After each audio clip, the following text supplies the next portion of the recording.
चलिए आज की क्लास में हम लोग डिस्कस करेंगे सेल्स से ही रिलेटेड और भी ट्रांजैक्शंस के बारे में।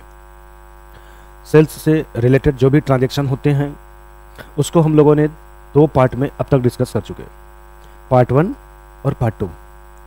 आज की क्लास में हम लोग पार्ट 3 के बारे में डिस्कस करेंगे। पार्ट 3 में जो भी ट्रांजैक्शन आपको सेल्स से रिलेटेड मिलेगा वो किसके ऊपर होगा, तो उसका आंसर होगा वो डिस्काउंट के ऊपर होगा। मतलब आज के ट्रांजैक्शन जो भी आपको दिखाई देने वाले हैं उन सभी ट्रांजैक्शन में आप देखेंगे तो डिस्काउंट जरूर जुड़ा रहेगा। तो क्वेश्चन बनता है कि डिस्काउंट क्या होता है। तो जब आप डिस्काउंट के बारे में बात करेंगे तो डिस्काउंट के ऊपर एक सेपरेट वीडियो बना है, उससे जाकर देख लीजिएगा, जिसमें आपको बताया गया है कि ट्रेड डिस्काउंट क्या होता है, कैश डिस्काउंट क्या होता है, ट्रेड डिस्काउंट का ट्रीटमेंट कैसे किया जाता है, कैश डिस्काउंट का ट्रीटमेंट कैसे किया जाता है, उन सब के बारे में सेपरेट वीडियो बना के अपलोड किया गया है, जिसका लिंक डिस्क्रिप्शन में दिया गया है, आप जाके देख लीजिए। हम लोग डिस्कस करेंगे कि सेल्स करते समय अगर ट्रेड डिस्काउंट है तो एंट्री पास करते समय उसे कैसे ट्रीट करेंगे, या फिर कैश डिस्काउंट है तो एंट्री पास करते समय उसे कैसे ट्रीट करेंगे। तो इसी के ऊपर आज का आपका सेशन है। तो हम लोग स्टेप बाय स्टेप एक एक ट्रांजेक्शन्स को देखते हैं, लास्ट तक सारे ट्रांजैक्शन कवर कर लेंगे डिस्काउंट से रिलेटेड। तो आप लोग वीडियो को लास्ट तक देखिएगा, जिससे कि डिस्काउंट से रिलेटेड अगर कोई भी ट्रांजैक्शन आपको मिले तो उसको जर्नल में पास करने में आप कभी भी परेशान ना हो। तो चलिए स्टार्ट करते हैं पहले ट्रांजैक्शन को। फर्स्ट ट्रांजैक्शन बोल रहा है sold goods to Wasim. Goods sold किया गया किसको, वसीम को। आगे बोल रहा है कि जो गुड्स सोल्ड किया जा रहा है उसकी लिस्ट प्राइस है 20,000 रुपीज़। लिस्ट प्राइस का मतलब होता है प्रिंटेड प्राइस, और प्रिंटेड प्राइस अगर आपको ना समझ में आ रहा हो क्या होता है तो ऐसे समझिएगा कि आप लोग मार्केट से जो भी चीज़ें परचेज करते हैं, पैकेट वाले मटेरियल, आपने उस पर देखा होगा कि एक प्राइस मेंशन होता है जिस पे MRP लिखा रहता है। वो MRP ही हमारी प्रिंटेड प्राइस भी होती है। तो ये जो गुड्स सोल्ड किया जा रहा है वसीम को, इसकी प्रिंटेड प्राइस कितनी है, 20,000 है। और आगे बता रहा है कि उसको जब सेल किया गया तो एट 10% ट्रेड डिस्काउंट पे सेल किया गया, 10% ट्रेड डिस्काउंट पे किया गया। तो हमने अपने ट्रांजैक्शन को देखिए 4 पार्ट में ब्रेक कर लिया। पहले पार्ट में गुड्स सोल्ड रखा, दूसरे में वसीम रखा, तीसरे में लिस्ट प्राइस को रखा, और चौथे में ट्रेड डिस्काउंट को रखा। अब क्वेश्चन बनता है कि इसको एंट्री में ले आते समय क्या किया जाएगा। तो सबसे पहले ध्यान दीजिएगा, जब कभी भी ट्रांजैक्शन में आपको ट्रेड डिस्काउंट मिले तो पहला काम आप यही करिए कि ट्रेड डिस्काउंट की जो भी वैल्यू है वो वैल्यू लिस्टेड प्राइस से माइनस कर दीजिए। क्योंकि आप जब भी ट्रांजैक्शन सेल या परचेज से रिलेटेड रिगार्ड करेंगे तो प्रिंटेड प्राइस से हमेशा ट्रेड डिस्काउंट माइनस होना चाहिए। अगर है क्वेश्चन में तो, अगर ट्रेड डिस्काउंट नहीं है तो फिर प्रिंटेड प्राइस पे ही रिकॉर्ड कर देंगे, बट अगर है तो पहले आप माइनस करेंगे, तभी आपको सेल वैल्यू पता चलेगी। तो सेल्स वैल्यू, क्योंकि आप सबको बताया गया है कि ट्रेड डिस्काउंट को बुक में रिकॉर्ड नहीं किया जाता है, तो अगर ट्रेड डिस्काउंट को बुक में नहीं रिकॉर्ड करते हैं तो ट्रेड डिस्काउंट की जो भी वैल्यू होगी दूसरी भाषा में बोलेंगे उसको भी रिकॉर्ड नहीं करेंगे। तो इस 20,000 के वैल्यू में कितना रुपया ट्रेड डिस्काउंट बनता है ये चेक कर लेंगे। तो जो भी आपकी लिस्ट प्राइस है उसी पे ट्रेड डिस्काउंट निकाला जाएगा। लिस्ट प्राइस या प्रिंटेड प्राइस पे ही ट्रेड डिस्काउंट निकाला जाता है, ये भी याद रखिएगा। तो ट्रेड डिस्काउंट लिस्ट प्राइस पे अगर निकाला जाएगा तो हम बोले लिस्ट प्राइस कितना, तो आंसर होगा 20,000, और 20,000 का अगर 10% निकालेंगे तो आएगा 2,000। 10% निकालना है तो 10 ऊपर रखें एंड नीचे 100 रखें, सॉल्व कर देंगे तो 2,000 आ जाएगा। इस 2,000 को लेस करने के बाद जो वैल्यू पता चलेगी वही वैल्यू सेल्स वैल्यू होगी। इसका मतलब यहाँ पे जो गुड्स वसीम को सेल किया जा रहा है उसको जब एंट्री पास करने लगेंगे तो 20,000 से नहीं पास करेंगे बल्कि 18,000 से पास करेंगे। ये आपका पहला आंसर हुआ। अब अगली बात करते हैं कि इस ट्रांजैक्शन को जब रिकॉर्ड करेंगे तो कैसे रिकॉर्ड करेंगे। तो पहले जो चीज़ें नहीं यूज की है उसको हटा दीजिए। जैसे हम बात करें ट्रेड डिस्काउंट की, अब इसका कोई मतलब नहीं है, ये लाइन ख़त्म हो चुकी है, ये आपका गायब हो जाएगा। इस ट्रांजैक्शन को रिकॉर्ड करते समय अब ट्रेड डिस्काउंट का कोई भी रोल नहीं रहा, क्योंकि ट्रेड डिस्काउंट को जर्नल एंट्री पास करते समय नहीं रिकॉर्ड करना है, वर्किंग में केवल चेक कर लेते हैं। तो हमने चेक कर लिया, ये गायब हो गया। जब भी आप ट्रांजैक्शन को रिकॉर्ड करेंगे और उस ट्रांजैक्शन में ट्रेड डिस्काउंट की बात किया रहे, तो लिस्ट प्राइस जो भी दिखता है उस प्राइस को जर्नल एंट्री में नहीं रिकॉर्ड करेंगे। तो रिकॉर्ड किसको करेंगे? तो आंसर होगा ट्रेड डिस्काउंट को माइनस करने के बाद जो वैल्यू आएगी उसे रिकॉर्ड करेंगे, मतलब 18,000 को रिकॉर्ड करेंगे। तो आप जब एंट्री पास करेंगे तो 20,000 से नहीं बल्कि 18,000 से पास करेंगे। तो ये जो ब्रैकेट में आपको अंडरलाइन करके दिखाया गया, ये जो अंडरलाइन करके दिखाया गया, इसका मतलब सिर्फ ये अमाउंट फाइंड आउट करने का था। तो मालूम हो गया। अब बचता है वसीम और बचता है गुड्स सोल्ड। जब भी आप गुड्स को सेल करते हैं तो हमेशा इनकम होगा, ये दिमाग पे बैठा के रखिएगा। जब कभी भी आप अपने बिजनेस में गुड्स को सेल करेंगे तो बिजनेस का सेल करने से इनकम ही होता है। तो ये गुड्स सोल्ड करने से अगर आपको इनकम हो रहा है तो नेक्स्ट क्वेश्चन बनता है कि इनकम कौन से अकाउंट में आएगा, क्योंकि जब तक आप ये डिसाइड नहीं कर पाएंगे कि ये कौन से अकाउंट में जाएगा तब तक आप रूल नहीं लगा पाएंगे। तो इनकम कौन से अकाउंट में जाता है? तो आंसर होगा इनकम नॉमिनल अकाउंट में आता है, नॉमिनल अकाउंट में आता है।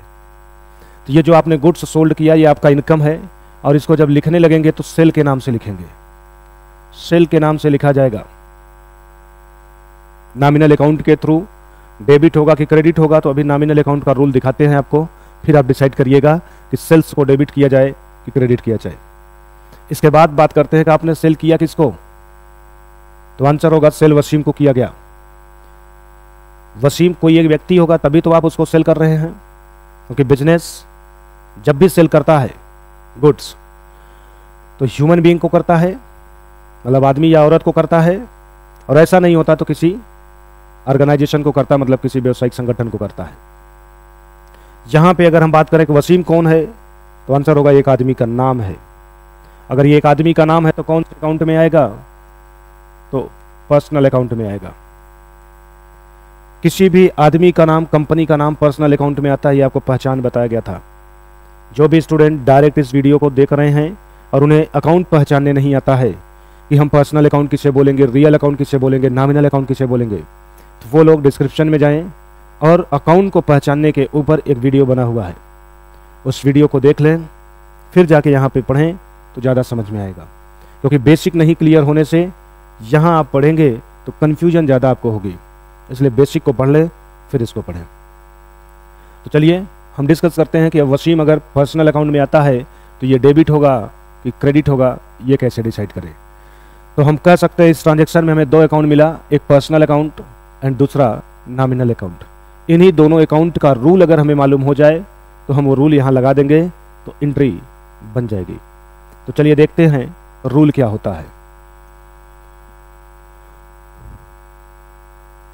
ये आपके सामने रूल दिखाई दे रहा है।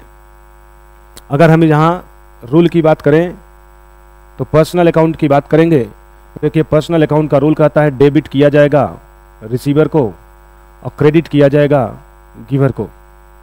अब इसी रूल को आप वसीम के ऊपर ले जाके अप्लाई कर दीजिए। वसीम पर्सनल अकाउंट में आ रहा था और पर्सनल अकाउंट का रूल कहता है रिसीवर को डेबिट करेंगे, गिवर को क्रेडिट करेंगे। ट्रांजैक्शन को अपने ऊपर लीजिए और सोचिए वसीम डेबिट होगा कि क्रेडिट होगा। तो आप अपने आप को बिजनेस बना के सोचिए, आपने गुड्स को सेल किया है किसको? वसीम को। अगर आपने वसीम को गुड्स सेल किया है तो उस केस में वसीम उस गुड्स का रिसीवर होगा कि गिवर होगा?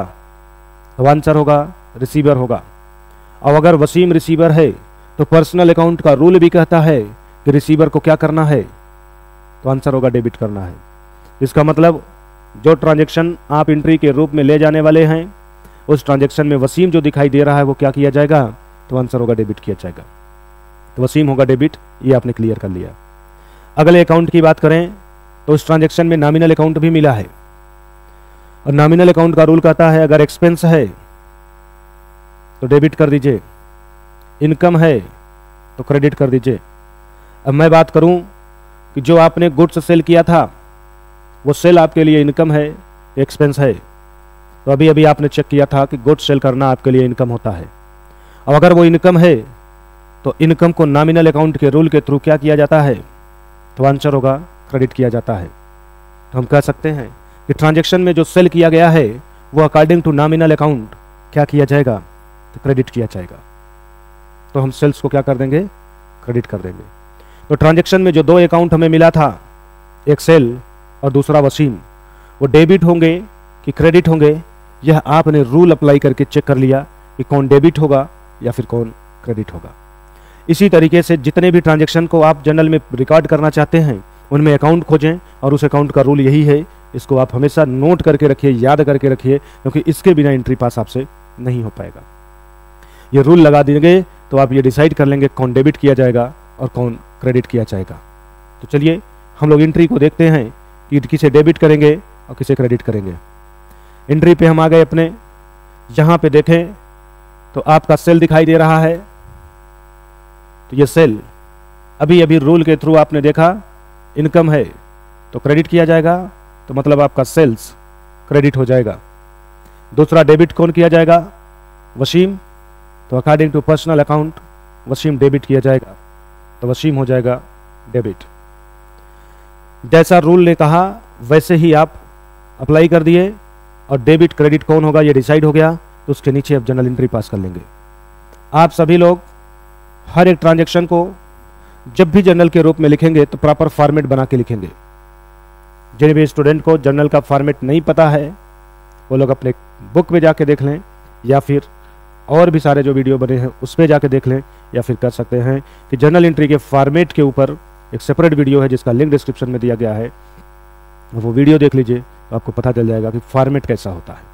तो जर्नल एंट्री का फॉर्मेट जैसा भी है उसी में आप ले जाकर के इसको पोस्ट करेंगे।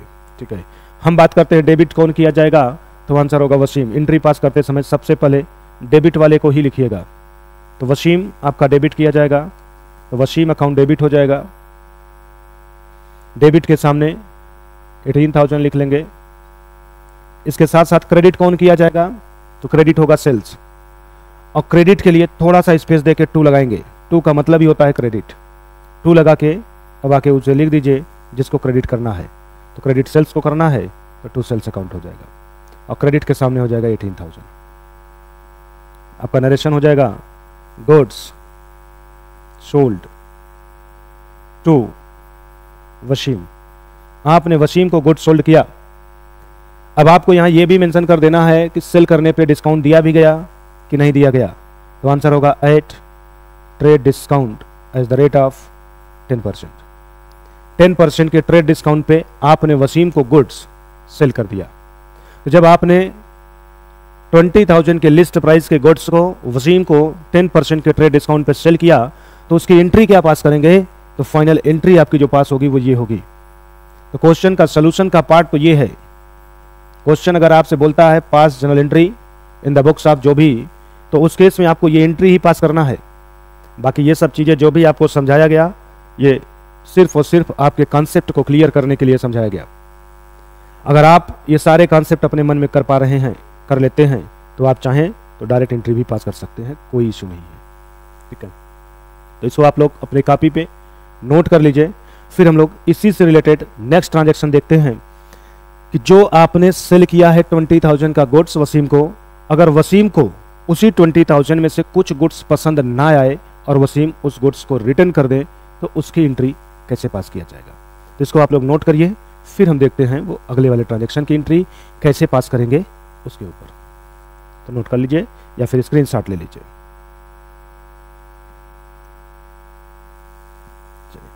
नेक्स्ट ट्रांजैक्शन की बात करेंगे तो देखते हैं कौन सा है नेक्स्ट ट्रांजैक्शन।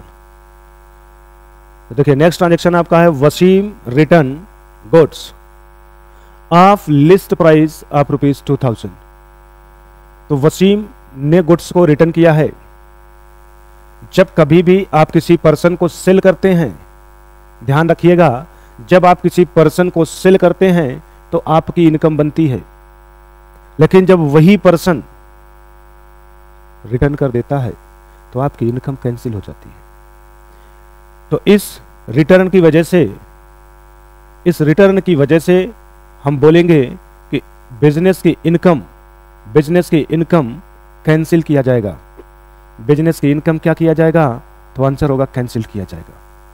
क्वेश्चन बनता है डेबिट करें कि क्रेडिट करें?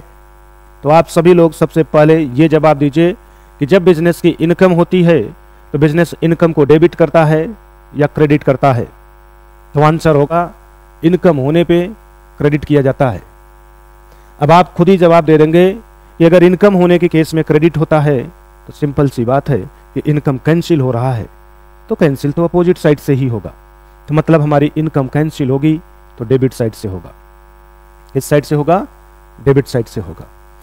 आपके पास जो गुड्स रिटर्न के रूप में आ रहा है वो गुड्स सेल किया हुआ रिटर्न के रूप में आ रहा है। मतलब ये गुड्स रिटर्न को हम लोग एक कॉमन नाम दे सकते हैं। ये जो गुड्स रिटर्न है इसको हम लोग एक कॉमन नाम दे सकते हैं सेल्स रिटर्न। जब कभी भी सेल किया हुआ गुड्स आपका रिटर्न आएगा तो उसको सेल्स रिटर्न के नाम से जाना जाएगा। तो सेल्स रिटर्न को जर्नल एंट्री पास करते समय डेबिट किया जाए कि क्रेडिट किया जाए? तो आंसर होगा डेबिट किया जाएगा। क्या किया जाएगा? डेबिट किया जाएगा। तो एक हमें पता चल गया कि डेबिट सेल्स रिटर्न किया जाएगा, बट क्रेडिट कौन होगा इसको भी देखना है। तो आप सोचिए गुड्स को रिटर्न किसने किया? तो आंसर होगा वसीम ने किया। तो वसीम तो कोई पर्सन है। अगर वसीम पर्सन है तो किस अकाउंट में जाएगा? ये डिसाइड होगा कि पर्सनल अकाउंट में जाएगा, क्योंकि किसी भी पर्सन या कंपनी का नाम पर्सनल अकाउंट में जाता है। ये पर्सन है इसलिए पर्सनल अकाउंट में गया। पर्सनल का रूल अभी अभी आपने देखा था, कहता है debit the receiver credit the giver. Receiver होगा पर्सन तो डेबिट किया जाएगा और गिवर होगा तो क्रेडिट किया जाएगा। अब आप खुद से ही सोचिए, इस ट्रांजैक्शन में वसीम गुड्स को रिटर्न कर रहा है या गुड्स को पा रहा है? तो आंसर होगा वसीम रिटर्न कर रहा है।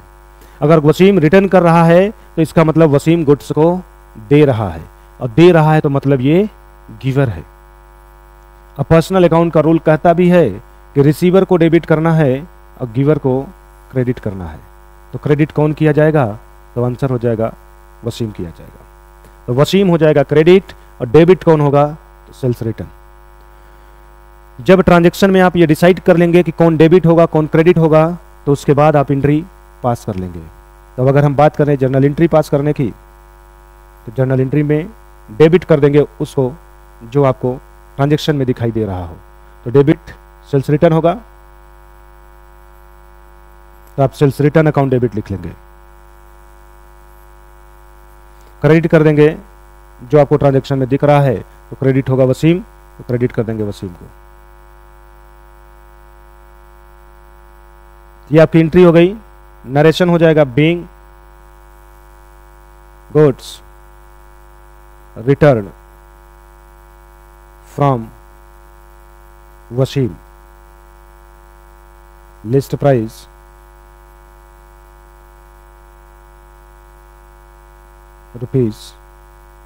₹2000। अब जो मेन क्वेश्चन यहां खड़ा होता है हर स्टूडेंट के सामने कि अमाउंट क्या लिखा जाए डेबिट के कॉलम में और क्रेडिट के कॉलम में, क्योंकि ट्रांजैक्शन में ये बता रहा है कि 20,000 की लिस्ट प्राइस का गुड्स रिटर्न हो रहा है। तो मोस्टली स्टूडेंट वही 2000 का गुड्स रिटर्न हो रहा है, तो मोस्टली स्टूडेंट 2000 के ही गुड्स को रिकॉर्ड कर देंगे, मतलब 2000 के ही अमाउंट को रिकॉर्ड कर देंगे। बट ऐसा नहीं करना है, क्योंकि अभी कुछ टाइम पहले आपको बताया गया था कि जब क्वेश्चन में लिस्ट प्राइस की बात कर दिया हो और साथ ही साथ ट्रेड डिस्काउंट की भी बात किया हो, तो फिर हम वो लिस्ट प्राइस रिकॉर्ड नहीं करेंगे, बल्कि उसमें से ट्रेड डिस्काउंट लेस करेंगे फिर रिकॉर्ड करेंगे। तो ये 2000 रुपीज जो आपको दिख रहा है ये लिस्ट प्राइस है, इसमें से लेस करना पड़ेगा किसको? ट्रेड डिस्काउंट को। तो ट्रेड डिस्काउंट देखिए 10% था, तो 10% अगर आप 2000 का निकालेंगे तो 200 आएगा। ये 200 लेस करेंगे तो 1800 रुपीज से रिकॉर्ड किया जाएगा। मतलब जो 2000 का गुड्स रिटर्न किया गया उसको जब बुक में रिकॉर्ड करने लगेंगे तो 2000 से ना रिकॉर्ड करके 1800 रुपीज से रिकॉर्ड करेंगे। तो हम डेबिट और क्रेडिट वाले कॉलम में 2000 न लिख करके 1800 एंड 1800 रिकॉर्ड कर देंगे, तो हमारा सेल्स रिटर्न वाली एंट्री कंप्लीट हो जाएगी। तो इस तरीके से आपने सीखा कि जब हम किसी पर्सन को सेल करते हैं और अगर वो पर्सन उसमें से कुछ गुड्स हमें रिटर्न कर दे तो उसकी एंट्री कैसे पास किया जाएगा। पहले ट्रांजैक्शन में आपने देखा कि आपने 20,000 रुपीज का गुड्स सेल किया था, लेकिन 10% के ट्रेड डिस्काउंट पे, तो आप 20,000 से न रिकॉर्ड करके बुक में 18,000 से रिकॉर्ड किए थे। पहली जनरल एंट्री जो आपने पास किया है वो 18,000 से पास किया। फिर आपको ये दूसरी एंट्री में पता चल रहा है, दूसरे ट्रांजैक्शन में पता चल रहा है कि 2,000 की लिस्ट प्राइस का गुड्स रिटर्न हुआ, मींस 1800 से आपने रिकॉर्ड किया। तो हम बोलेंगे 1800 का गुड्स वसीम ने वापस कर दिया। जब आपने वसीम को 18,000 का सेल किया था तो पैसा नहीं मिला था। आप याद कर रहे थे कि आपको वसीम से 18,000 लेना है, बट 1800 का गुड्स वसीम ने रिटर्न कर दिया। तो 1800 का गुड्स रिटर्न होने के बाद अब आप कहेंगे कि हमको वसीम से 18,000 नहीं लेना है, बल्कि 16,200 रुपीज लेना है।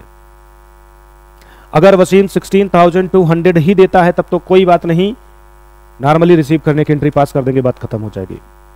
बट यही वसीम 16,200 से कम पे करे और अकाउंट सेटलमेंट हो जाए, मतलब हिसाब किताब खत्म हो जाए, तो ऐसे केस में वहां कैश डिस्काउंट आ जाएगा। ये बात याद रखिएगा, जिस पर्सन से जितना पैसा आपको लेना है, अगर वो पर्सन आपको पेमेंट उससे कम करे और अकाउंट सेटल हो जाए तो वहां कैश डिस्काउंट हमेशा हिडन के रूप में अप्लाई हो जाएगा, उसको भी रिकॉर्ड करना पड़ेगा। तो हम लोग इसके बाद वाला जो ट्रांजैक्शन देखेंगे, थर्ड वाला ट्रांजैक्शन जो आप देखेंगे, उसमें यही चेक करेंगे कि क्या वसीम ने 16,200 पूरा पेमेंट कर दिया है या फिर वसीम ने कुछ पेमेंट रोक के किया है, मतलब कम किया है, रोक के नहीं कम किया है और अकाउंट सेटल हो रहा है। तो उसको देखते हैं, फिर डिसाइड करते हैं कि एंट्री कैसे पास किया जाएगा थर्ड वाले ट्रांजैक्शन का। बस अपने दिमाग में अभी ये याद रखिएगा 16,200 रुपीज फाइनली वसीम से लेना है, ठीक है। इसका आप लोग स्क्रीनशॉट ले लीजिए या फिर नोट कर लीजिए, फिर थर्ड ट्रांजैक्शन को देखते हैं।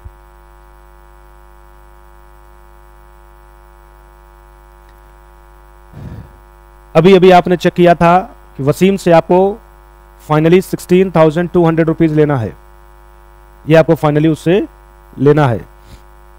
बट देखिए ट्रांजैक्शन क्या कर रहा है, received from Wasim rupees 16,000 in full settlement of his account. Wasim से 16,000 रुपया ही रिसीव होता है और अकाउंट भी सेटल हो जाता है। ध्यान रखिएगा, जब फुल सेटलमेंट वर्ड यूज करेगा तो इसी फुल सेटलमेंट में आपका हमेशा कैश डिस्काउंट हिडन रहेगा।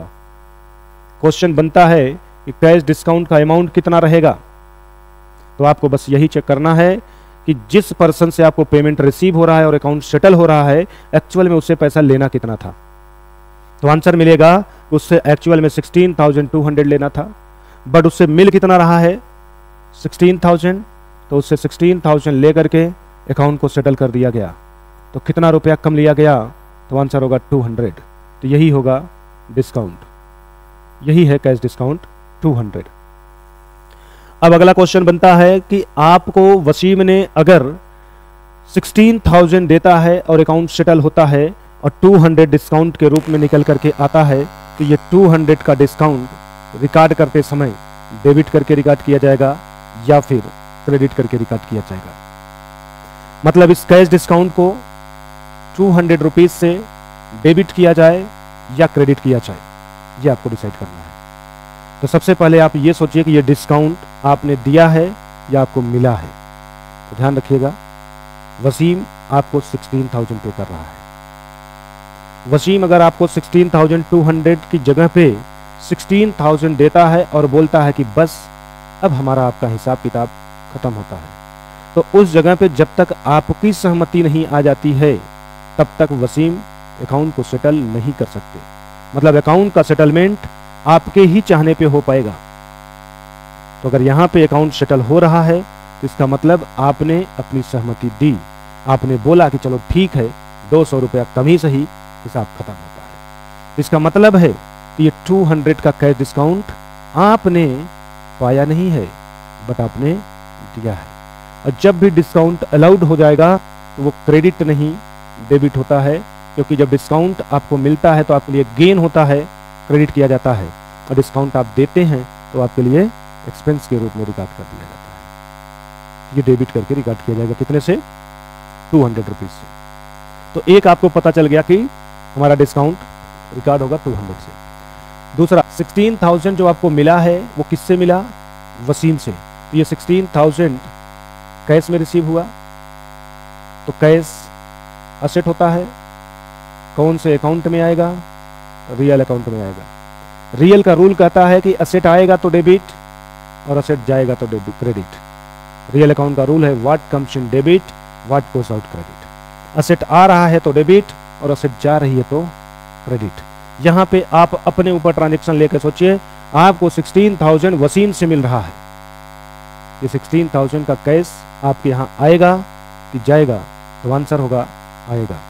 और रियल अकाउंट का रूल कहता है इन होने पे डेबिट किया जाएगा। इसका मतलब ये कैश 16,000 से डेबिट किया जाएगा। तो 16 से डेबिट कैश होगा, 200 से डेबिट डिस्काउंट होगा। क्रेडिट कौन होगा?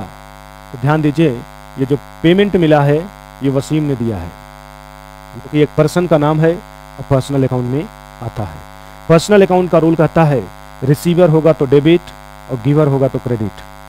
अब आप सोचिए, वसीम आपको पैसा दे रहा है या आपसे पा रहा है?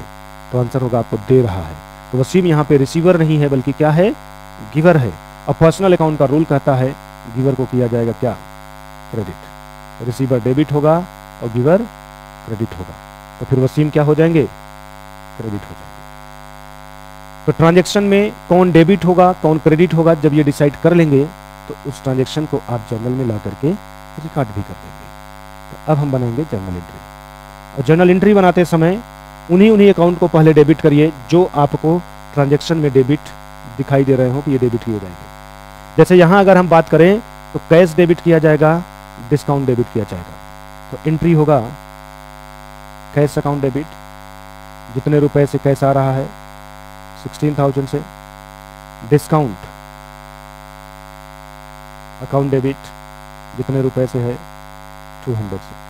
क्रेडिट कर दीजिए जो ट्रांजेक्शन आपको दिख रहा हो। तो वसीम दिखाई दे रहा है तो वसीम हो जाएगा क्रेडिट पूरे 16,200 से। नरेशन हो जाएगा being received from Wasim rupees 16,000 in full settlement of his account.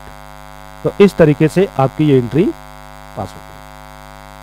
तो आपने अभी तक 3 एंट्री सीखा, पहले में सेल करने का, दूसरे में रिटर्न आने का और तीसरे में अकाउंट का फुल सेटलमेंट होने पे। क्या एंट्री पास किया जाएगा, कैसे पास किया जाएगा, वो आपने स्टेप बाय स्टेप देख लिया और समझ भी लिया होगा आई होप। तो इसको आप लोग नोट कर लीजिए या फिर स्क्रीनशॉट ले लीजिए। अगर समझ में आया है तो अच्छी बात है, और समझने में कोई भी कन्फ्यूजन हुआ है तो डिस्क्रिप्शन में मेरा नंबर दिया गया है, वहाँ आप जाएँ, नंबर पे कॉल कर लीजिए और जो भी कन्फ्यूजन या डाउट आपको हो रहा है आप उसे पूछ लीजिए। तो चलिए इसके साथ ही हम लोग आगे भी डिस्कस करते हैं जो सेल्स से रिलेटेड ट्रांजेक्शन है उन्हें कैसे रिकॉर्ड किया जाएगा।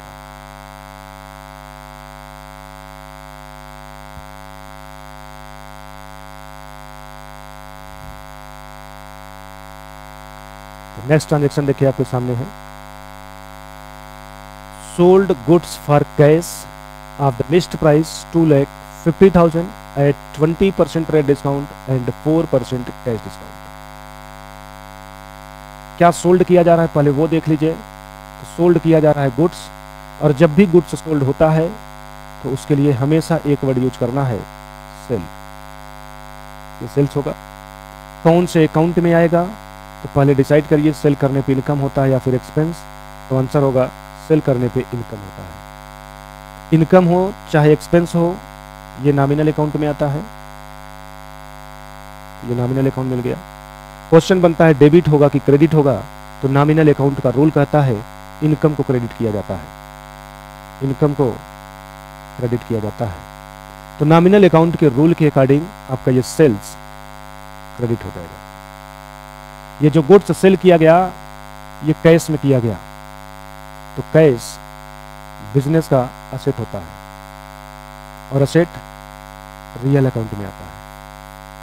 रियल अकाउंट का रूल कहता है बिजनेस में एसेट आएगा तो डेबिट एंड जाएगा तो credit. What comes in debit, what goes out credit. Transaction को अपने ऊपर लीजिए, सोचिए आपने 2,50,000 का गुड्स सोल्ड किया है, तो फिर आपके पास कैश आएगा कि जाएगा, तो आंसर होगा आएगा। तो रियल अकाउंट के अकॉर्डिंग इन होने पे डेबिट किया जाता है, तो मतलब यहां पे कैश डेबिट होगा। अब अगला क्वेश्चन आता है कितने अमाउंट से, क्योंकि जो गुड्स सेल किया जा रहा है उसकी लिस्ट प्राइस है 2,50,000 से, और आगे कुछ न बोला होता तो यही 2,50,000 रिकॉर्ड कर दिया जाता।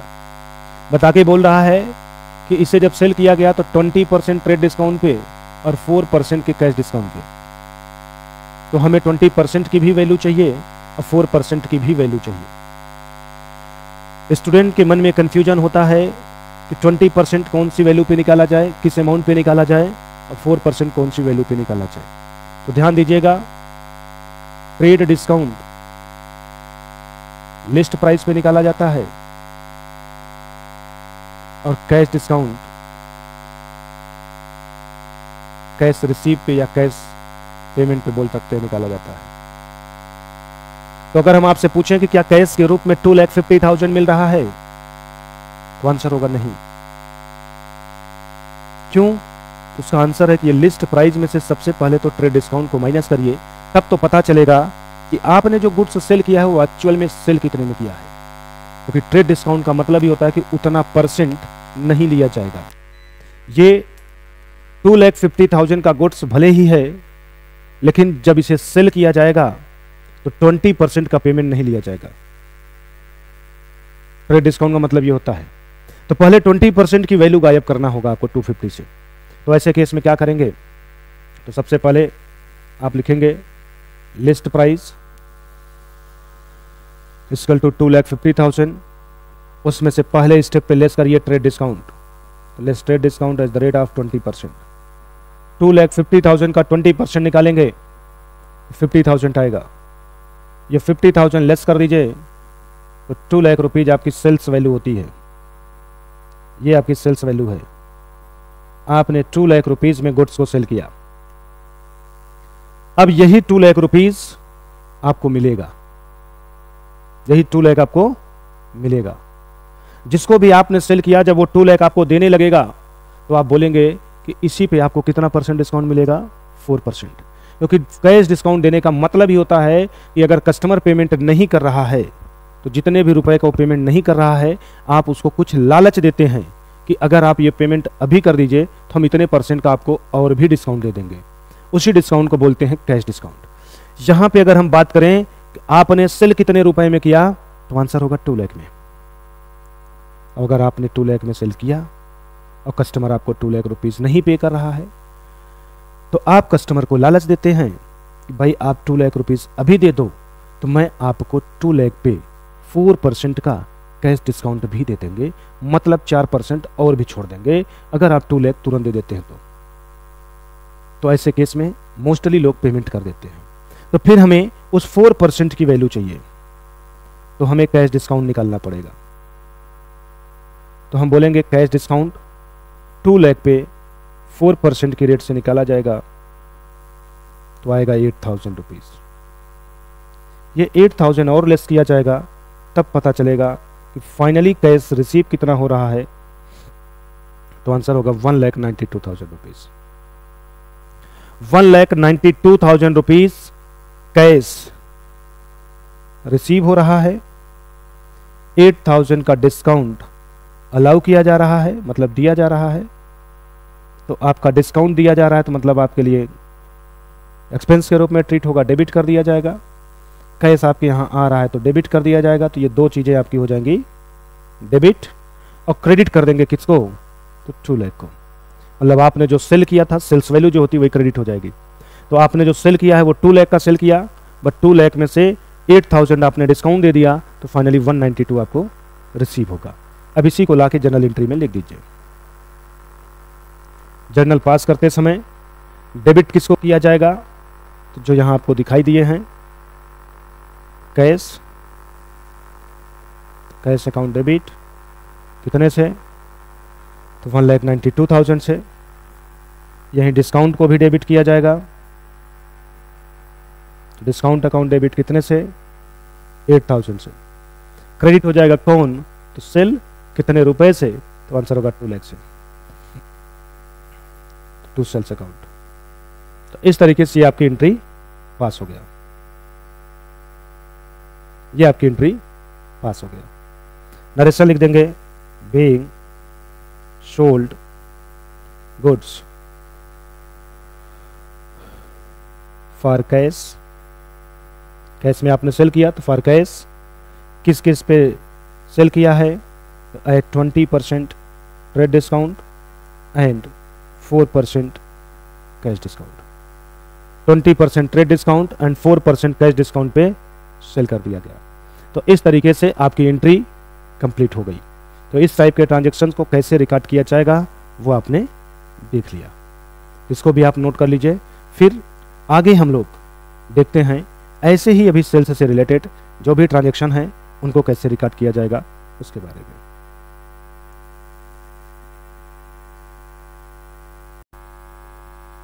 चलिए नेक्स्ट वाले ट्रांजेक्शन को हम लोग देखते हैं।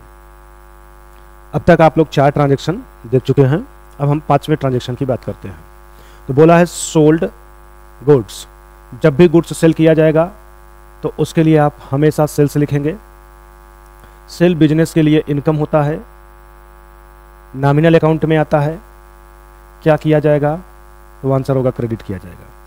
यहाँ पे जो आपने गुड्स सोल्ड किया है वो क्रेडिट किया जाएगा। क्वेश्चन बनता है कितने रुपए से, तो अभी वो वर्किंग से चेक किया जाएगा। आपने गुड्स सोल्ड किसको किया है, तो नुपुर को किया है।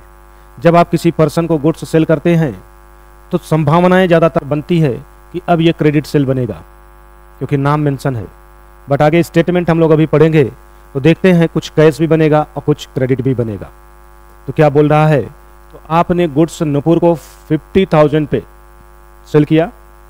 टर्म्स क्या है, 4% cash discount and 20% trade discount.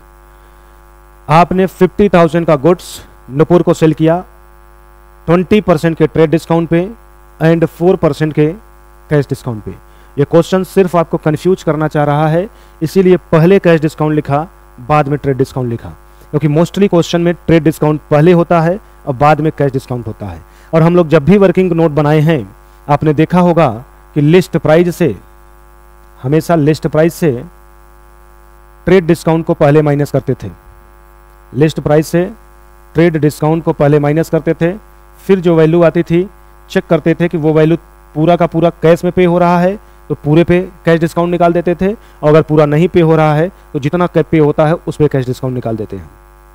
इस क्वेश्चन में पहले कैश डिस्काउंट रख दिया बाद में ट्रेड डिस्काउंट कर दिया, क्योंकि बहुत से बच्चे ऐसे होते हैं उनको लगता है जो पहले लिखा गया पहले वही निकाला जाएगा।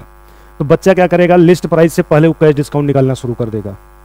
तो ऐसे केस में क्वेश्चन हो जाएगा गलत, और यही गलती कराने के लिए इस क्वेश्चन में ऐसा किया भी कि ट्रेड डिस्काउंट को बाद में लिख दिया और कैश डिस्काउंट को पहले लिख दिया। बट आपको ऐसा नहीं करना है, हमेशा माइंड सेट करके रखिए कि ट्रेड डिस्काउंट क्वेश्चन में चाहे जहां ले जाके लिखा हो उससे कोई मतलब नहीं है। First of all list price से ट्रेड डिस्काउंट को ही लेस करेंगे। यहां पे लिस्ट प्राइस 50,000 है, ट्रेड डिस्काउंट 20% है, तो आप 50,000 का 20% निकालेंगे तो 10,000 आएगा। वो 10,000 लेस कर दीजिए तो बचेगा 40,000। आपने जो सेल किया है उसकी सेल्स वैल्यू 40,000 है, मतलब जो आपका सेल क्रेडिट किया जाएगा वो कितने रुपए से किया जाएगा, तो उसका आंसर मिल गया है 40,000 से क्रेडिट किया जाएगा। कौन, सेल। तो सेल आपका 40,000 से क्रेडिट होगा। अब हम 4% का कैश डिस्काउंट इस वैल्यू पे भी निकाल सकते हैं और दूसरी भी वैल्यू हो सकती है according to information of question. जैसी क्वेश्चन की इंफॉर्मेशन होगी उसी के अकॉर्डिंग। अगर क्वेश्चन में बोलता है पूरा पैसा सेम डे पे मिल जाता है तो कैश डिस्काउंट पूरे पे निकालेंगे, और अगर कुछ और बोलता है तो उसके अनुसार देखेंगे। तो चलिए आगे पढ़ते हैं। Half the amount received by cash, आधा पैसा कैश में मिल रहा है, and half the amount receive by cheque on the same day, same day पे ही यही पैसा 50% कैश में मिल रहा है, 50% चेक में मिल रहा है। तो चाहे चेक में मिले और चाहे कैश में मिले, मिल तो पैसा पूरा एक ही दिन रहा है। तो हम कह सकते हैं कि फुल अमाउंट आपको सेम डे पे मिल गया, तो आपको कैश डिस्काउंट फुल अमाउंट पे ही देना पड़ेगा। तो हम यहीं पे कैश डिस्काउंट भी दे देंगे 4%। तो हमारा कैश डिस्काउंट 4% 40,000 का निकाला जाएगा। 40,000 का 4% निकालेंगे 1600 रुपीज आ जाएगा। 1600 को लेस कर लीजिए, 38,400 रुपीज बचता है। मतलब आपने जिस पर्सन को गुड्स सेल किया था वो 40,000 में किया था, बट वो पूरा पैसा सेम डे पे आपको दे रहा था, तो आपने उसको 1600 रुपीज का तुरंत डिस्काउंट भी दे दिया। तो अब उससे जो पैसा आपको लेना है वो सिर्फ कितना लेना है, 38,400। तो इसी 38,400 का हाफ हम बोलेंगे कैश में दे रहा है और हाफ चेक से दे रहा है। जो चेक से दे रहा है उसकी वजह से बैंक का बैलेंस बढ़ेगा, जो कैश में दे रहा है उसकी वजह से कैश का बैलेंस बढ़ेगा। तो हम क्या करेंगे, चाहे कैश का बैलेंस बढ़े चाहे बैंक का बैलेंस बढ़े, डेबिट साइड से ही बढ़ा देंगे, क्योंकि दोनों ही होता हमारा एसेट। तो हम 38,400 का हाफ कर देंगे, तो 19,200 एंड 19,200 आ जाएगा। यही आपका बढ़ेगा। तो एंट्री पास करते समय आप इन दोनों को डेबिट कर देंगे, क्योंकि ये पैसा आपके यहां आ रहा है, असेट आपकी बढ़ रही है, असेट रियल अकाउंट में आता है और रियल का रूल कहता है what comes in debit was got out credit. यहां पे आ रहा है कैश और बैंक, इसलिए ये दोनों डेबिट हो जाएंगे। जो आपने 1600 रुपीज का डिस्काउंट दिया है ये भी डेबिट किया जाएगा, और क्रेडिट कौन किया जाएगा, तो आंसर होगा सेल्स वैल्यू क्रेडिट किया जाएगा। तो ये डेबिट होंगे और ये क्रेडिट हो जाएगा। जर्नल एंट्री पास करेंगे। जर्नल में सबसे पहले उन्हीं को लिखा जाता है जो डेबिट किए जाएंगे। तो डेबिट करेंगे किसको, कैश को, तो एंट्री होगा कैश अकाउंट डेबिट 19,200। फिर इतने ही रुपए से बैंक का भी बैलेंस बढ़ रहा है, तो बैंक अकाउंट डेबिट 19,200। डिस्काउंट जो आपने दिया वो आपके लिए नुकसान है, तो एक्सपेंस के रूप में ट्रीट कर लीजिए। Discount account debit 1600। अब आप क्रेडिट कर दीजिए सेल्स को, तो 2 सेल्स अकाउंट पूरे 40,000 से नरेशन हो जाएगा। Being goods sold for cash, goods आपने कैश में सोल्ड किया at 20% trade discount and 4% cash discount. इतना नरेशन सफिशिएंट है।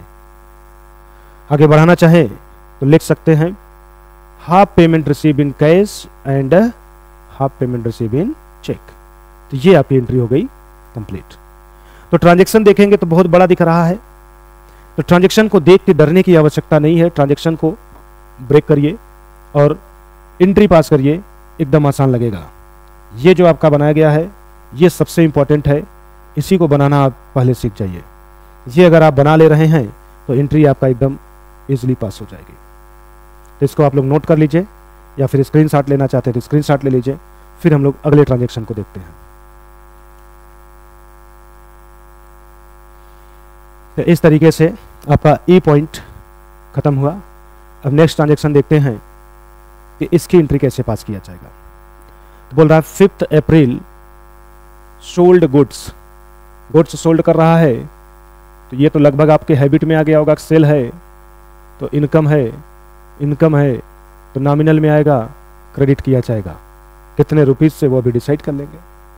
तो गुड्स सोल्ड किया गया किसको, अनुराधा को। अगर नाम दिया है तो चांस क्रेडिट सेल का बनता है, और क्रेडिट का सेल होगा तो अनुराधा का नाम लिखा जाएगा, और अगर कैश में कन्वर्ट हो गया तो अनुराधा का नाम नहीं लिखा जाएगा। कितने रुपए में सेल किए हैं, तो for 1 lakh. On term 10% trade discount and 5% cash discount. 10% के ट्रेड डिस्काउंट और 5% के कैश डिस्काउंट पे सेल किया जा रहा है। आगे क्या बोल रहा है, if the payment is receive with in 15 days, ये कंडीशन है कि अगर अनुराधा से पेमेंट 15 डेज के अंदर मिल जाता है तो उस केस में उसको 5% का कैश डिस्काउंट दिया जाएगा। ये 5% कैश डिस्काउंट की कंडीशन यही है कि अगर पेमेंट रिसीव होता है विद इन 15 डेज तो 5% का डिस्काउंट दिया जाएगा, अदरवाइज नहीं दिया जाएगा।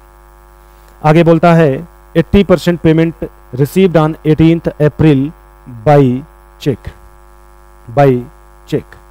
तो ऐसे केस में आपको सबसे पहले चेक करना होगा कि ये 5% का कैश डिस्काउंट कौन सी वैल्यू पे निकाला जाएगा। तो कैसे चेक करेंगे? तो चलिए सबसे पहले वर्किंग ही बना लेते हैं। तो आप सभी लोग सबसे पहले लिस्ट प्राइस रखते हैं, तो लिस्ट प्राइस को आप लिख लीजिए। उस लिस्ट प्राइस में से लेस कर दीजिए ट्रेड डिस्काउंट।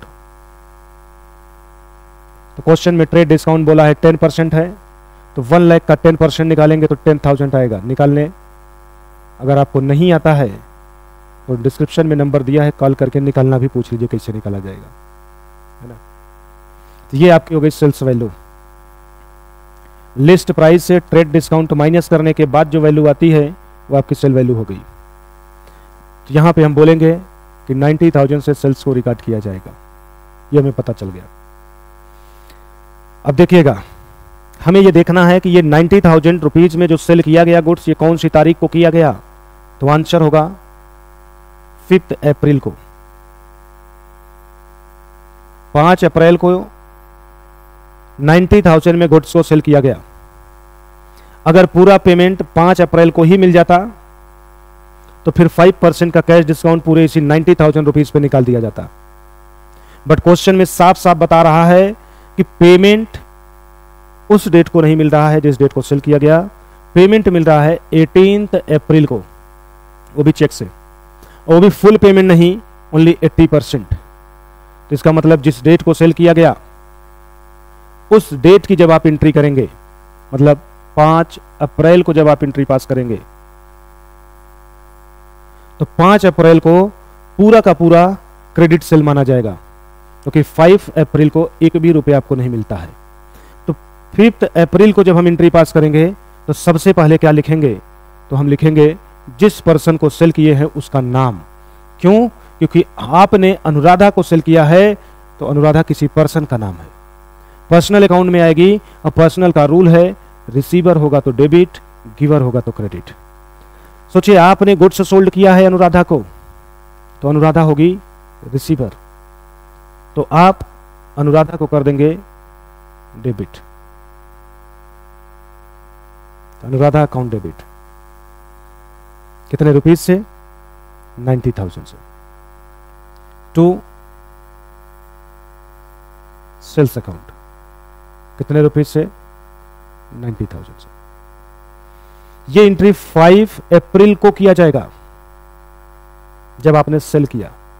नरेशन लिख देंगे, being goods sold to Anuradha at, जो भी कंडीशन है वो, तो 10% trade discount and 5% cash discount. और 5% कैश डिस्काउंट लिखने के बाद आगे लिख दीजिएगा ये वाली पूरी line, if the payment is receive with in 15 days, ये लिख दीजिएगा, तो आपका नरेशन हो जाएगा कंप्लीट।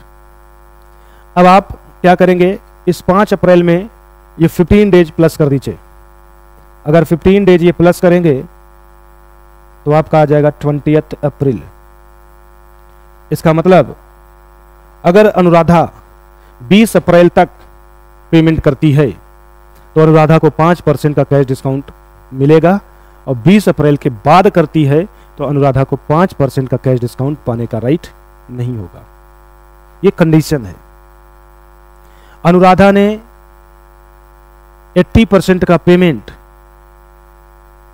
18th अप्रैल को कर दिया, और जबकि कंडीशन के अकॉर्डिंग डेट है 20th अप्रैल, तो हम बोल सकते हैं कि अनुराधा ने समय से पहले ही पेमेंट कर दिया। तो उस केस में 80% की वैल्यू पे अनुराधा को कैश डिस्काउंट मिलेगा, बाकी 20% पे अनुराधा को डिस्काउंट नहीं मिलेगा।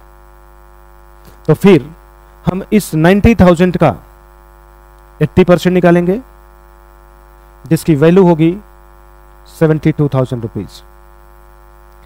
इस 72,000 रुपीज पे 5% का कैश डिस्काउंट निकाला जाएगा। तो कैश डिस्काउंट की वैल्यू कितनी हो जाएगी? तो 72,000 का 5% निकाल दीजिए, तो आएगा 3,600। 72,000 में से 3,600 लेस कर दीजिए,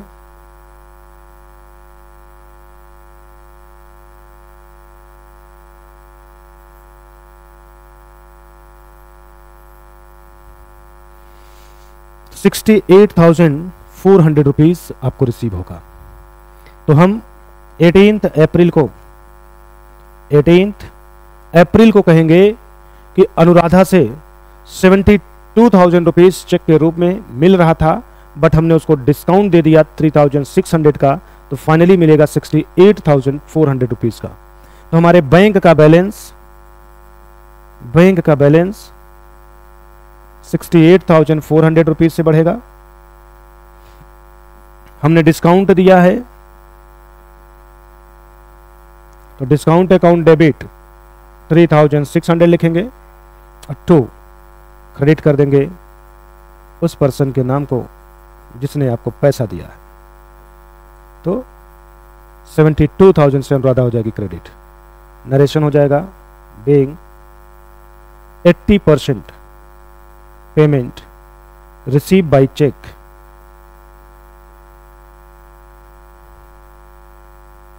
within 15 days। ये आपका नरेशन हो जाएगा। तो इस तरीके से आपने 5 अप्रैल की एंट्री पास कर दिया एंड 18 अप्रैल की पास कर दिया। बाकी जो पैसा बचा है वो जब भी रिसीव होगा तब उसकी एंट्री पास किया जाएगा। तो इस तरीके से आप अपनी एंट्री पास कर देंगे। ठीक है, ये हो गया। बट किसी बुक में देखेंगे एंट्री कैसे पास किया है, तो इस तरीके से ना पास करके दूसरी तरीके से किया है। कैसे किया है उसको भी बताते हैं। पहले इसको आप लोग नोट कर लीजिए या स्क्रीनशॉट ले लीजिए, फिर बताते हैं कि कुछ बुक में और कैसे किया होगा। कुछ बुक में देखेंगे ये वाला पोर्शन आप गायब कर लीजिए।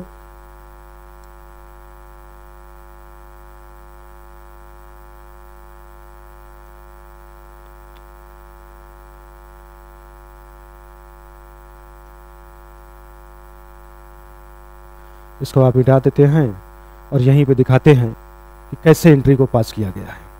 जो गायब हुआ है उसके लिए परेशान न होएं, अभी उसे रिटर्न ले आते हैं।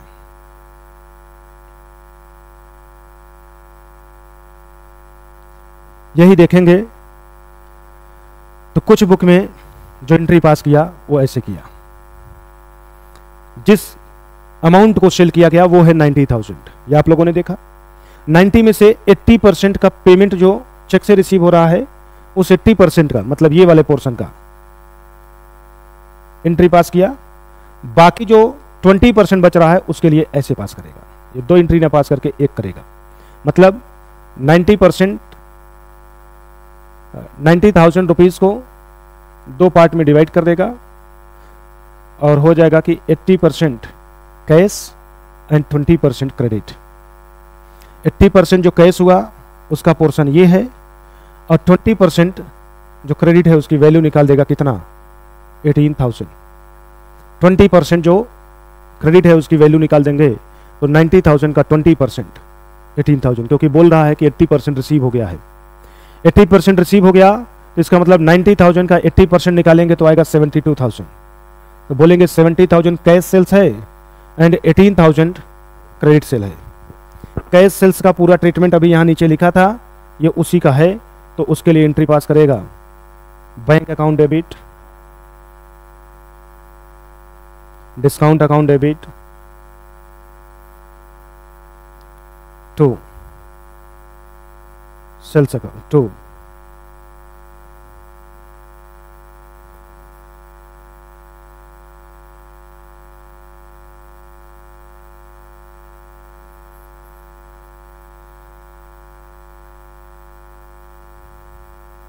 यहाँ टू सेल्स लिखा जाएगा, ये गड़बड़ था। अनुराधा की जगह क्या लिखा जाएगा, सेल्स लिखा जाएगा, क्योंकि आपने गुड सेल किया है तो इसलिए अनुराधा नहीं क्रेडिट बल्कि सेल क्रेडिट होगा। तो टू सेल्स अकाउंट 90 और अनुराधा हो जाएगी डेबिट।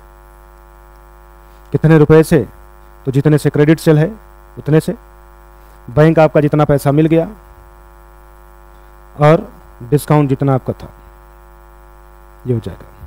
नरेशन हो जाएगा, being goods sold to Anuradha at 10% trade discount, 4% cash discount, बाकी ये वाली पूरी कंडीशन लिख डालेंगे तो नरेशन आपका पास हो जाएगा। तो इस तरीके से एंट्री आप पास कर देंगे। इस टाइप के अगर ट्रांजेक्शन आपको मिलते हैं तो जैसे भी हो, अगर आपके बुक में ऐसे दिया है तो इसे पास कर लीजिए, बाकी ऐसे है तो ऐसे पास कर लीजिए। पूछा जाए सही कौन सा होगा, तो सही आपका इधर वाला होगा, क्योंकि 5 को आपने बेचा तो 5 को कोई पैसा नहीं मिला, तो 5 को पूरा क्रेडिट सेल रिकॉर्ड करेंगे। 18th को मिला तो 18th वाला 18 को रिकॉर्ड करेंगे, क्योंकि आप सभी लोग जानते हैं जनरल एंट्री में ट्रांजेक्शन्स को हम लोग डे टू डे रिकॉर्ड करते हैं। तो जिस दिन जो ट्रांजेक्शन हो उस दिन वो ट्रांजेक्शन रिकॉर्ड हो जाना चाहिए। अगर ऐसे आप रिकॉर्ड करेंगे तो ये नहीं डिसाइड हो पाएगा कि ये 18 तारीख की एंट्री कर रहे हैं या 5 तारीख की एंट्री कर रहे हैं, तो थोड़ा सा कन्फ्यूजन होता है। तो आप के बुक में जैसे भी किया हो आप लिख लें, कोई इशू नहीं है, इसको नोट कर लीजिए। इसके बाद भी अभी कुछ हमारे डिस्काउंट के ऊपर ट्रांजेक्शन बचे हैं, उसको भी हम लोग आगे डिस्कस करते हैं, बट इसे अभी आप नोट कर लीजिए। चलिए अब हम लोग डिस्कस करते हैं नेक्स्ट ट्रांजेक्शन के ऊपर। नेक्स्ट ट्रांजेक्शन क्या कहता है पहले उसे देख लीजिए, फिर एंट्री क्या पास किया जाएगा ये देखेंगे। तो ट्रांजेक्शन में बोला है कि 18 अप्रैल को sold goods to Divyanshi. Goods sold किया गया किसको, दिव्यांशी को। तो जब भी गुड्स सोल्ड किया जाता है तो उसके लिए आप सभी लोग जानते हैं सेल लिखा जाता है, और ये इनकम होता है। तो कौन से अकाउंट में आता है, तो आंसर होगा नॉमिनल अकाउंट में आता है। और नॉमिनल अकाउंट इनकम को क्या करने की बात करता है, तो क्रेडिट करने की बात करता है। तो इस ट्रांजैक्शन को जब हम लोग जर्नल एंट्री के रूप में लिखने लगेंगे तो जितने भी रुपए का सेल किया जा रहा है उसको क्रेडिट कर दिया जाएगा। बाकी दिव्यांशी किसी पर्सन का नाम है, पर्सनल अकाउंट में आएगा। पर्सनल का रूल कहता है रिसीवर होगा तो डेबिट और गिवर होगा तो क्रेडिट। यहाँ पे सोचिए आप दिव्यांशी को सेल कर रहे हैं तो दिव्यांशी रिसीवर होगी या गिवर होगी, तो आंसर होगा दिव्यांशी रिसीवर होगी। तो रिसीवर को क्या करते हैं, तो according to personal account receiver को डेबिट करते हैं, तो दिव्यांशी डेबिट होगी। बट ध्यान रखिएगा दिव्यांशी को तभी डेबिट करेंगे जब क्रेडिट में सेल किया गया होगा दिव्यांशी को। अगर दिव्यांशी से पैसा मिल जाएगा तो फिर दिव्यांशी का नाम नहीं लिखा जाएगा, उसकी जगह पे कैश लिखा जाएगा, अगर कैश में पैसा मिलता है तो। और वही पैसा चेक से मिलता है तो फिर बैंक लिखा जाएगा। तो कहने का मतलब दिव्यांशी का नाम तभी लिखा जाएगा जब क्रेडिट में सेल हो। तो आगे हम लोग देख लेते हैं सेल क्रेडिट में है कि कैश में है। देखिए आगे बोलता है कि जो गुड्स सोल्ड किया गया वो 1 लाख रुपीज़ का है और उसको सेल किया गया at 20% trade discount and 10% cash discount. जब कभी भी गुड्स को ट्रेड डिस्काउंट पे सेल किया जाए तो सबसे पहले जो भी वैल्यू दिख रही हो आपके क्वेश्चन में उसमें से ट्रेड डिस्काउंट की वैल्यू को माइनस कर दीजिए। पहला काम ये कर लीजिए, वर्किंग नोट में किया करिए। तो हम यहाँ आपको वर्किंग नोट अभी बना के दिखा देते हैं। तो सबसे पहले आप लिस्ट प्राइस लिख लेंगे, जो क्वेश्चन में अमाउंट दिया रहता है वो आपकी लिस्ट प्राइस होती है, तो वो 1 लाख हो गया। जितना % ट्रेड डिस्काउंट बोला है उसी को यहाँ से लेस कर दीजिए, तो लिखेंगे less trade discount as the rate of 20%। तो 1 लाख का 20% निकालेंगे तो आएगा 20,000। इसको लेस कर दीजिए तो आपका बचेगा 80,000। ये जो 80,000 बचा इसी से ये ट्रांजैक्शन रिकॉर्ड किया जाएगा। मतलब आपने जो गुड्स सेल किया है वो 1 लाख का भले ही है, लेकिन जब उसको रिकॉर्ड करने लगेंगे तो 1 लाख से नहीं बल्कि 80,000 से रिकॉर्ड करेंगे। तो ये आपकी सेल्स वैल्यू हो गई, ये आपकी सेल्स वैल्यू हो गई। अब देखते हैं कि आपने 1 लाख वाले गुड्स को 20% के ट्रेड डिस्काउंट पे सेल किया, मींस 80,000 में सेल किया। 1 लाख की गुड्स को आपने 80,000 में सेल किया। कहने का मतलब एंट्री करने समय आपको ऊपर वाली इंफॉर्मेशन को अब भूल जाना है। आपकी जनरल एंट्री के पॉइंट ऑफ व्यू से बात करें तो क्वेश्चन यहाँ से शुरू होता है। तो आप कह सकते हैं कि दिव्यांशी को 80,000 का गुड्स सोल्ड किया गया, मतलब अब आपका 1 लाख भी गायब हो गया एंड ट्रेड डिस्काउंट की भी इंफॉर्मेशन गायब हो गई। इनको हटा दें तो सीधा सीधा हो जाएगा goods sold to Divyanshi for 80,000 at 10% का डिस्काउंट, क्योंकि ट्रेड डिस्काउंट की वर्किंग कर चुके हैं। ये समझा रहे हैं, बाकी आपको काटना नहीं है। तो अब इससे आपको मतलब है 10% का कैश डिस्काउंट तभी अलाउ होगा जब पेमेंट तुरंत रिसीव होगा। तो आगे देखते हैं पेमेंट कब रिसीव होता है। तो 10% कैश डिस्काउंट के लिए शर्त है if the payment is receive within 10 days. ये कैश डिस्काउंट तभी दिया जाएगा जब पेमेंट 10 दिन के अंदर अंदर मिल जाए। मतलब जिस भी दिन सेल किया गया अगर उसी दिन पैसा मिल जाता है तो भी कैश डिस्काउंट दिया जाएगा, और अगर उस दिन न मिल करके 10 दिन के अंदर अंदर मिलता है तब भी कैश डिस्काउंट दिया जाएगा। आगे क्या बोलता है, तो she paid half the amount on April 26 and 30% of the remainder on 30th April. Question में बोल रहा है कि हाफ पेमेंट उसने 26 अप्रैल को कर दिया। तो सोचिए आपने सेल कौन सी तारीख को किया है, 18 अप्रैल को। 18 अप्रैल को आपने सेल किया, अगर इसमें 10 डेज जोड़ दिया जाए तो 28 अप्रैल आएगा। मतलब 28 अप्रैल तक जितना भी पेमेंट दिव्यांशी आपको करेगी उस पे आप उसे 10% का कैश डिस्काउंट देंगे। 28 अप्रैल के बाद जो पेमेंट दिव्यांशी करेगी उस पे कैश डिस्काउंट नहीं अप्लाई होगा, क्योंकि कैश डिस्काउंट की कंडीशन ही है विद इन 10 डेज। तो सबसे पहले बोला she paid half the amount on 26 April. तो हम कह सकते हैं according to term and condition discount allowed होगा जो पेमेंट 26 अप्रैल को रिसीव होगा। 26 अप्रैल को कितना पैसा रिसीव हो रहा है, तो बोला है हाफ पेमेंट। तो हाफ पेमेंट मीन्स कितना, तो आंसर होगा 40,000। 40,000। अब ये 40,000 जो आपको रिसीव हो रहा है कैश डिस्काउंट इसी पे अलाउ कर देंगे। तो कैश डिस्काउंट निकालेंगे 40,000 का 10%, तो आएगा 4,000। 4,000 रुपीज कैश डिस्काउंट आप दे देंगे। मतलब दिव्यांशी 26 अप्रैल को जब आपको पेमेंट करेगी तो आप उसको उसी टाइम 4,000 का कैश डिस्काउंट भी दे देंगे। तो एक्चुअल कैश रिसीव की अगर हम बात करें तो आप 36,000 रिसीव करेंगे। 36,000 रिसीव करेंगे, 4,000 का डिस्काउंट दे देंगे। किस डेट को, 26 अप्रैल को। तो 26 अप्रैल को ये वाली एंट्री पास किया जाएगा। उसके बाद क्या कर रहा है, and 30% of the remainder on 30th April. 30% of the remainder, ये ध्यान रखिएगा, कंफ्यूज ना होइएगा। टोटल का 30% नहीं निकालना है।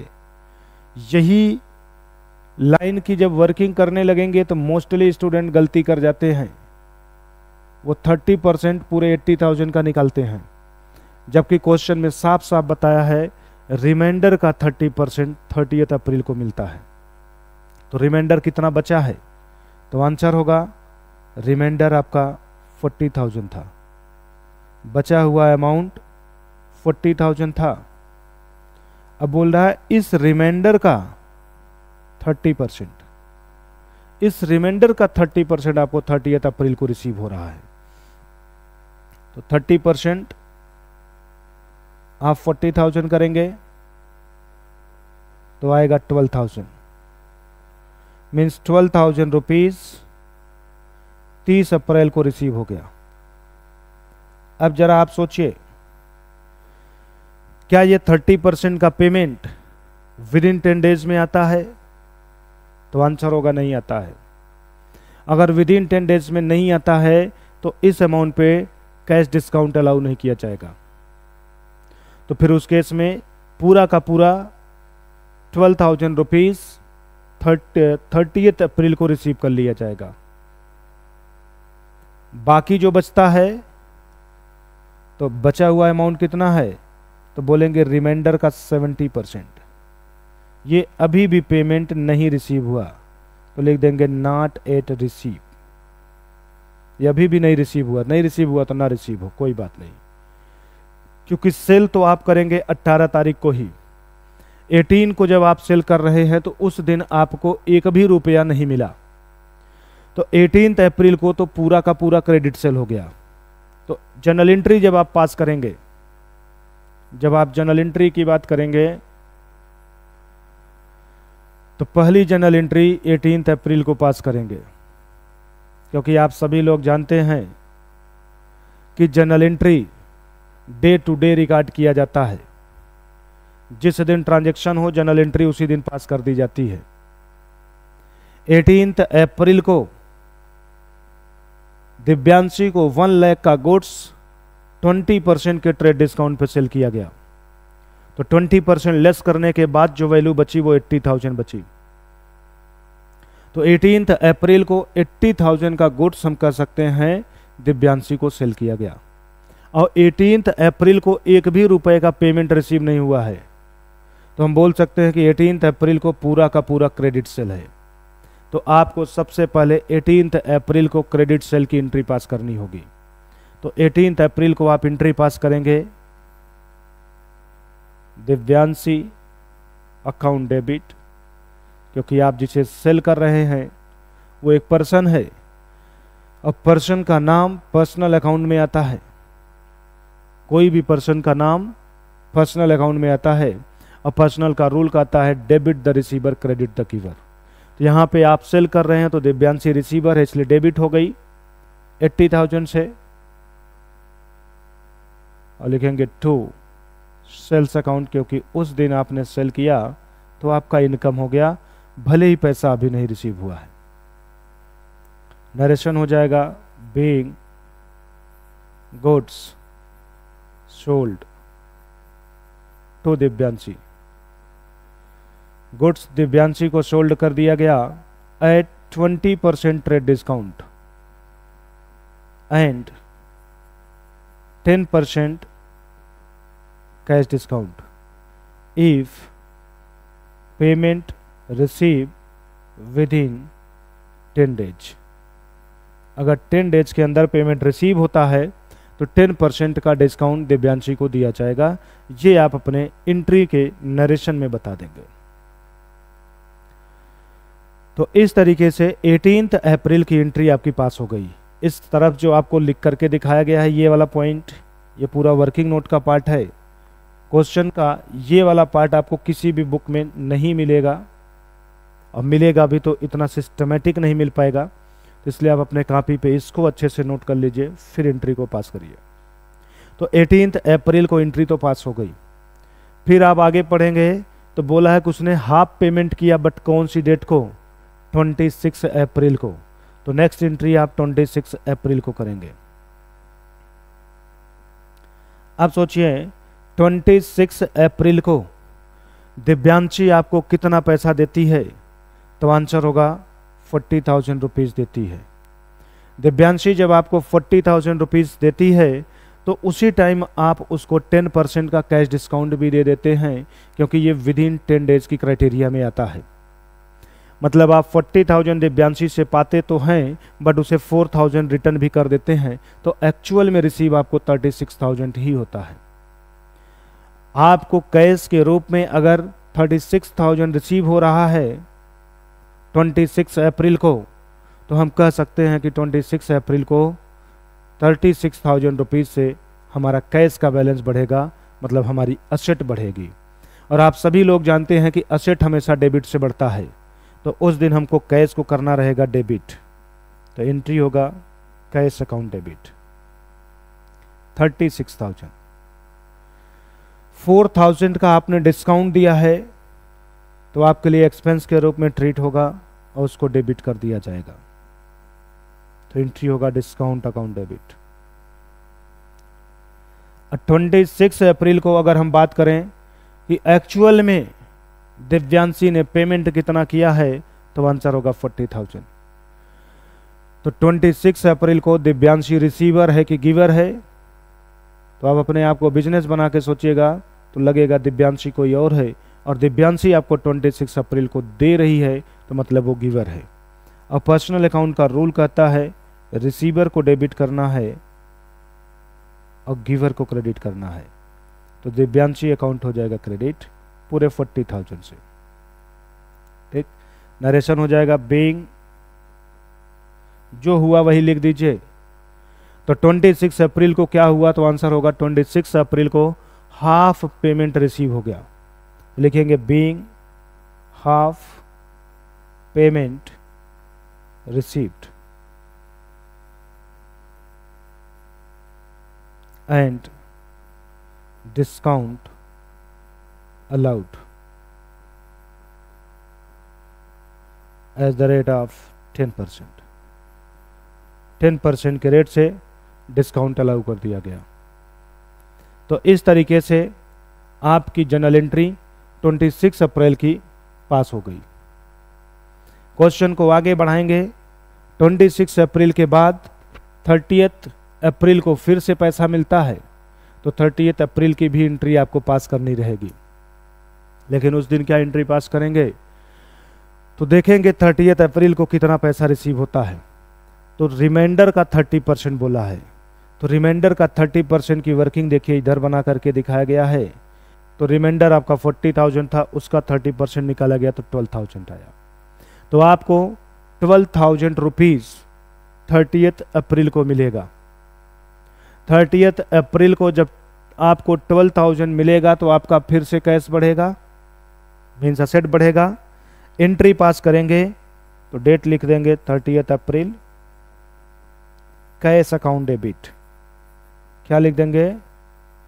Cash account debit 12,000। अब अगर हम बात करें क्या इस पे डिस्काउंट अलाउ किया जाएगा कि नहीं किया जाएगा, तो आंसर होगा डिस्काउंट अलाउ नहीं किया जाएगा, क्योंकि ये विद इन 10 डेज की क्राइटेरिया से बाहर होता है। तो उस केस में हम नॉर्मली 12,000 पूरा का पूरा रिसीव कर लेंगे, डिस्काउंट कुछ भी नहीं देंगे। और यहां लिखेंगे टू, जिससे रिसीव हुआ उसका नाम दिव्यांशी, अकाउंट 12,000 से। नरेशन हो जाएगा being 30% of remainder, 30% of the remainder received after 10 days. After 10 days mention कर देंगे कि 10 दिन के बाद रिसीव हुआ। तो इस तरीके से 30 अप्रैल की एंट्री आपकी पास हो जाएगी। अब स्टूडेंट के मन में कोई क्वेश्चन बनता है, वो ये बनता है कि इसके आगे कोई इन्फॉर्मेशन नहीं है, तो फिर जो रिमाइंडर का 70% बचा था, क्या इसकी एंट्री पास किया जाएगा कि नहीं पास किया जाएगा? तो आंसर होगा नहीं पास किया जाएगा, क्योंकि क्वेश्चन अगर आपकी 30 अप्रैल तक की ही इन्फॉर्मेशन दिया है तो आप रिमाइंडर का 70% की एंट्री क्या करेंगे ये आपको ही नहीं पता है, क्योंकि उस 70% का पेमेंट 1 मई को होगा, 2 मई को होगा कि कब होगा, इसकी इन्फॉर्मेशन जब क्वेश्चन में नहीं है तो आप उसकी एंट्री भी पास नहीं करेंगे। तो अब अकॉर्डिंग टू इन्फॉर्मेशन जो एंट्री पास होनी चाहिए वो आप कर चुके हैं। उसकी वर्किंग नोट कैसे होगी वो इधर आपको करके दिखा दिया गया। तो इस वर्किंग नोट को आप अपने कॉपी में लिख लीजिए, फिर आप आराम से इस जर्नल एंट्री को नोट कर लीजिए। तो आपका ये ट्रांजैक्शन जर्नल में कैसे रिकॉर्ड होगा ये कंप्लीट हो जाएगा। तो इसको आप लोग लिख लीजिए, जो लोग स्क्रीनशॉट लेना चाहते हैं स्क्रीनशॉट ले लीजिए। फिर हम देखते हैं नेक्स्ट ट्रांजैक्शन कौन सा है और उसे कैसे जर्नल में रिकॉर्ड किया जाएगा।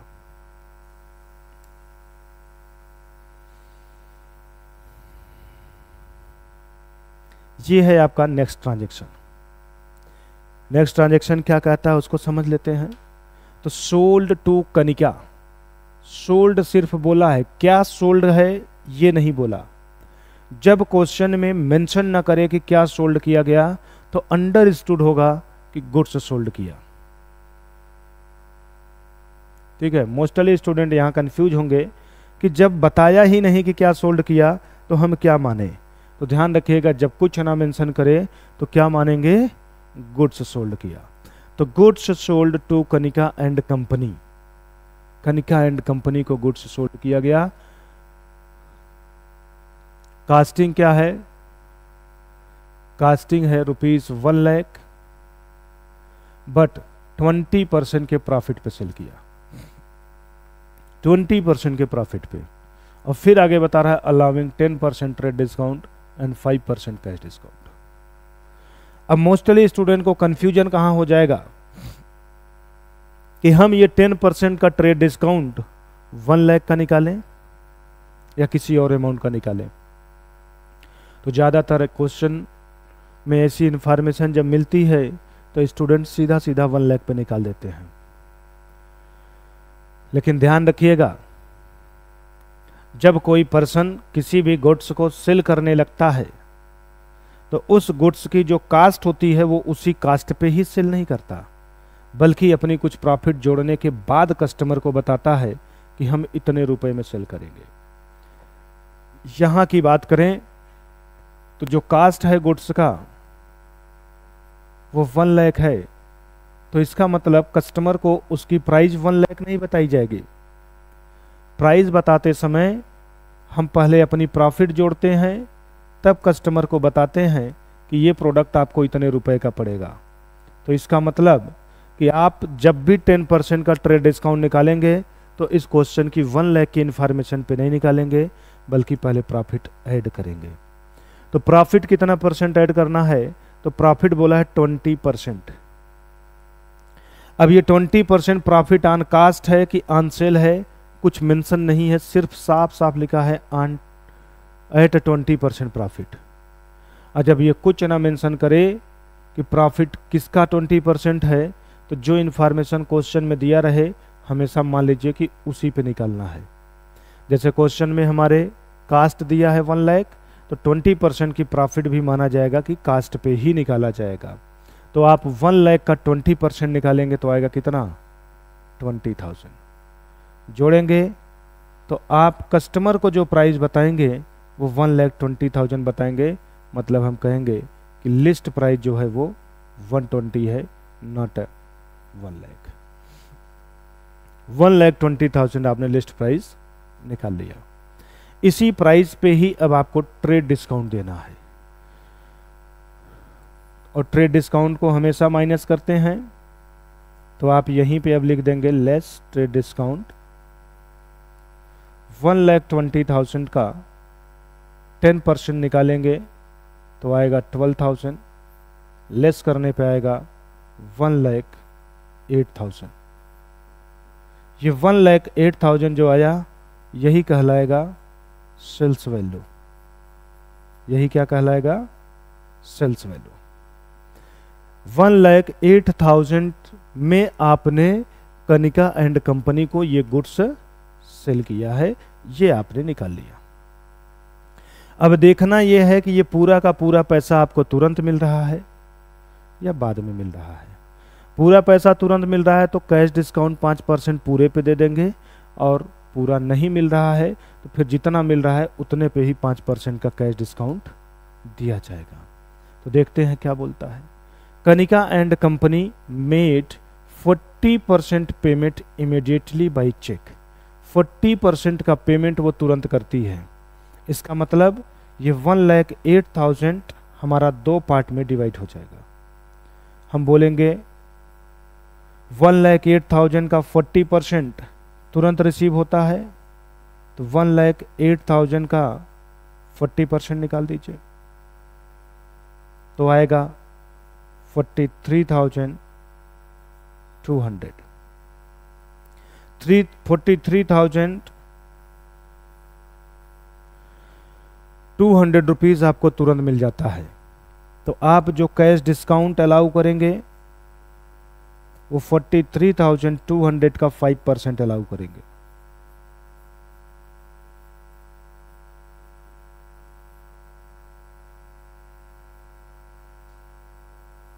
तो 2160 रुपीज़ डिस्काउंट हो गया। तो एक्चुअल कैश रिसीव कितना होगा? तो एक्चुअल कैश रिसीव की बात करें तो 43,200 उसने दिया, बट 2160 रुपीज़ आपने डिस्काउंट दे दिया, तो कितना बचा वो आप निकाल लेंगे। तो 41,040 रुपीज़ एक्चुअल में आपको उस डेट पे रिसीव हुआ। तो ये आपकी कैश डिस्काउंट हो जाएगा और ये आपका कैश रिसीव हो जाएगा। सेम डे पे 40% आपको मिल गया, तो कितना परसेंट नहीं मिला? तो बोलेंगे 60% नहीं मिला, तो 60% ही क्रेडिट सेल माना जाएगा। और जितना क्रेडिट सेल होता है उतने से नाम को रिकॉर्ड किया जाता है। तो 60% की वैल्यू आप निकाल देंगे। तो चाहे तो 1,08,000 का 60% वैल्यू निकालें, या फिर 1,08,000 का 40% की वैल्यू आपको पता है, तो आप 1,08,000 से 40% की वैल्यू को माइनस कर दीजिए, तो बची हुई वैल्यू ऑटोमेटिक 60% ही होगी।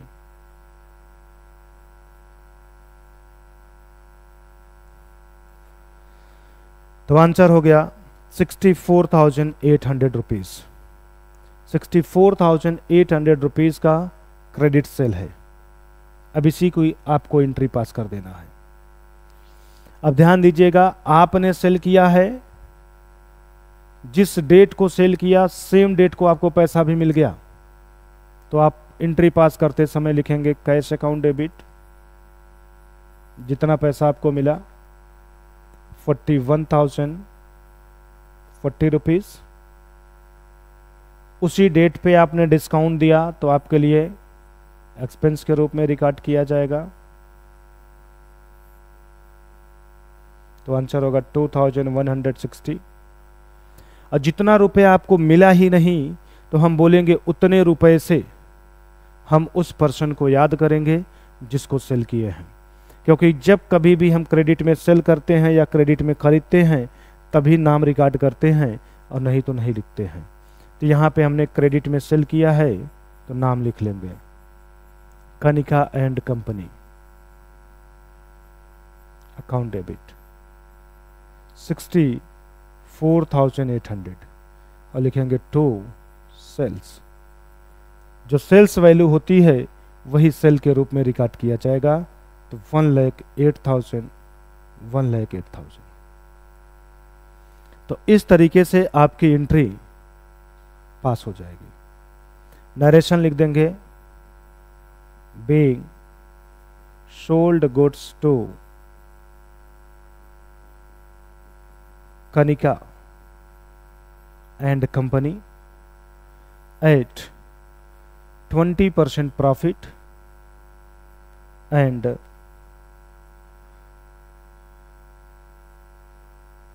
10% trade discount and 5% cash discount. 40% payment receive immediately. 40% payment receive immediately. 40% का पेमेंट इमीडिएटली रिसीव हो गया। तो इस तरीके से आपका एंट्री पास हो जाएगा। तो इस साइड में जो आपने देखा, ये वर्किंग नोट का पार्ट है।